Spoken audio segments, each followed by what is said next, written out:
సిద్ధం సఫల అఖండ విజయాలతో రాష్ట్ర వ్యాప్తంగా వైఎస్ఆర్ కాంగ్రెస్ పార్టీ శ్రేణుల్లో ఉత్సాహం వరకలు వేస్తోంది. అదే సమయంలో ప్రధాన ప్రతిపక్షమైన తెలుగుదేశం శ్రేణుల్లో నైరస్యం అలుముకుంది. ఈ నేపథ్యంలో ప్రతి నియోజకవర్గంలోనూ పాలకపక్షం వైపుకు చూస్తున్నారు టీడీపీ నేతలు. నెల్లూరు జిల్లా కోవూరు నియోజకవర్గంలో ఈసారి వార్ వన్ సైడే అంటున్నారు రాజకీయ పరిశీలకులు. టీడీపీ ఇక్కడ రోజు రోజుకి బలహీనపడుతూ ఉంటే వైఎస్ఆర్ కాంగ్రెస్ రెట్టించిన ఉత్సాహంతో దూసుకుపోతోంది. కుర్చీలు మడత పెట్టేయాలని చంద్రబాబు లోకేష్ అంటూ ఉంటే టీడీపీ శ్రేణులు పచ్చ కుర్చీలను మడత పెట్టేస్తున్నారు.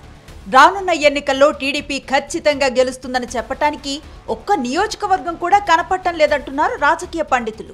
నెల్లూరు జిల్లా కోవూరులో గత టీడీపీ హయాంలో ఎమ్మెల్యేగా ఉన్న పోలంరెడ్డి శ్రీనివాసులరెడ్డి నియోజకవర్గాన్ని పట్టించుకోలేదన్న విమర్శలు ఉన్నాయి.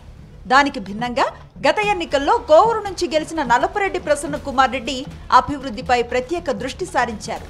ముఖ్యమంత్రి జగన్మోహన్ రెడ్డి విజన్ కు అనుగుణంగా పలు అభివృద్ధి పథకాలకు శ్రీకారం చుట్టారు. అదేవిధంగా ఎన్నడూ లేని విధంగా సంక్షేమ ఫలాలు ప్రతి ఒక్కరికి అందుతున్నాయి. సాగునీటి రంగంలో ప్రసన్న కుమార్ రెడ్డి ప్రత్యేక చొరవ తీసుకుని పలు ప్రాజెక్టులను పరుగులు పెట్టించారు. ముదివర్తి కాజ్వే కూడా శరవేగంగా పనులు మొదలైపోయాయి. అభివృద్ధి కార్యక్రమాల జోరుతో మరోసారి వైఎస్ఆర్ కాంగ్రెస్ కే ప్రజలు ఓటేస్తారని పాలకపక్షం ధీమాగా ఉంది. స్థానికులు కూడా ఈ ఎన్నికల తర్వాత చంద్రబాబు నాయుడు తన మనవడు దేవంష్ తో ఆడుకునే అవకాశం దక్కుతుందని సెటైర్లు వేస్తున్నారు. సంక్షేమం అంత అభివృద్ధి రెండు సమాన పాళలో నడిపిస్తున్నాడు.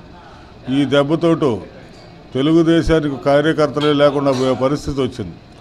ఈ ఎలక్షన్ కానీ అయితే 2024 ఎలక్షన్ తర్వాత చంద్రబాబు నాయుడు లక్షణంగా మనవడితోటి దేవాంశతో ఆడుకుంటూ ఇంట్లో ఉండి లైఫ్ హాయిగా ఎంజాయ్ చేసే పరిస్థితి కల్పిస్తారు ప్రజలు.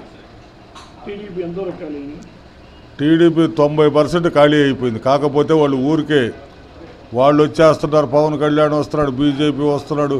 175 సీట్లకు కూడా మనసులు పెట్టుకోలేక వాళ్ళకి 50 వీళ్ళకి 20 అనే పరిస్థితి తయారైపోయింది. టీడీపీకి చెందిన కీలక నేతలంతా ప్రసన్న కుమార్ రెడ్డికి టచ్ లో ఉన్నారు. వారు రేపో మాపో పాలక పక్షంలో చేరటం ఖాయమంటున్నారు. గత ఎన్నికల్లో ఘోర పరాజయం చెందిన టీడీపీ రోజు రోజుకు బలహీనపడుతూ వస్తోంది. తాజాగా మరికొంతమంది నేతలు వైఎస్ఆర్ కాంగ్రెస్ లో చేరటానికి ముహూర్తాలు పెట్టుకుంటున్నారు. టీడీపీ ఖాళీ అవటం ఖాయమంటున్నారు స్థానికులు. జగన్మోహన్ రెడ్డి గారు రాప్తాడులో ప్రోగ్రాం నిన్న రా కదిలి సిద్ధం ప్రోగ్రాం పెట్టారు. మీరు రా కదిలి రా మీరు ప్రోగ్రాంలు పెట్టారు. దీనికి దాన్ని కంపేర్ చేసుకోండి. ఊరిని అక్కడ కూర్చొని ఖాళీ అయిపోయింది. తెలుగుదేశం ఖాళీ. 2024 ఏప్రిల్ 1వ వారం ఎలక్షన్ జరుగుతాయి. ఎలక్షన్ జరిగిన తర్వాత ఏది ఖాళీ అనేది మీకే తెలుస్తుంది. ఖచ్చితంగా తెలుగుదేశం ఎక్కడా లేదు. జగన్మోహన్ రెడ్డి మానస పుత్రిక వంటి వాలంటీర్ వ్యవస్థ ప్రజల జీవితాలను సుఖమయం చేసిందంటున్నారు విశ్లేషకులు. పరిపాలన ప్రజల ఇంటికి చేర్చిన ఘనత జగన్మోహన్ రెడ్డిదే అని వారు కొనియాడుతున్నారు. అదే మరోసారి పాలక పక్షానికి పట్టం కడుతుందని వారు అంటున్నారు. టీడీపీ ఖాళీ అయిపోయి మొత్తం కూడా వైసీపీకి ఓటేసే పరిస్థితుల్లో ఉన్నారు.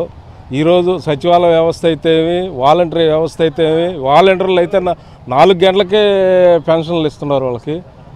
వాళ్ళకి ఒక ఉద్యోగస్తులకు కూడా జరగటం లేదు. ఆ విధంగా కూడా వాలంటీర్ల వ్యవస్థ బ్రహ్మాండంగా ఉంది. దానికోసం కూడా ఈరోజు జగన్మోహన్ రెడ్డికి ఓట్లేసే పరిస్థితుల్లో ఉన్నారు. ఎవరు ఏదా కానీ జగన్మోహన్ రెడ్డికి ఈరోజు పట్టం కట్టే పరిస్థితుల్లో ఉన్నారు. ఎస్సీ ఎస్టీ ఓట్లు ఎక్కువగా ఉన్న కోవూరు నియోజకవర్గంలో నల్లపురెడ్డి కుటుంబానికి అభిమానులు చాలా ఎక్కువ. ఈ నియోజకవర్గం నుంచి ప్రసన్న కుమార్ రెడ్డి ఏకంగా 5 సార్లు గెలిచారు. 6వ విజయం కోసం ఆయన సిద్ధంగా ఉన్నారు. ఆయన్ను గెలిపించేందుకు నియోజకవర్గ ప్రజలు కూడా సిద్ధంగా ఉన్నారని పాలకపక్షం ధీమాను వ్యక్తం చేస్తోంది.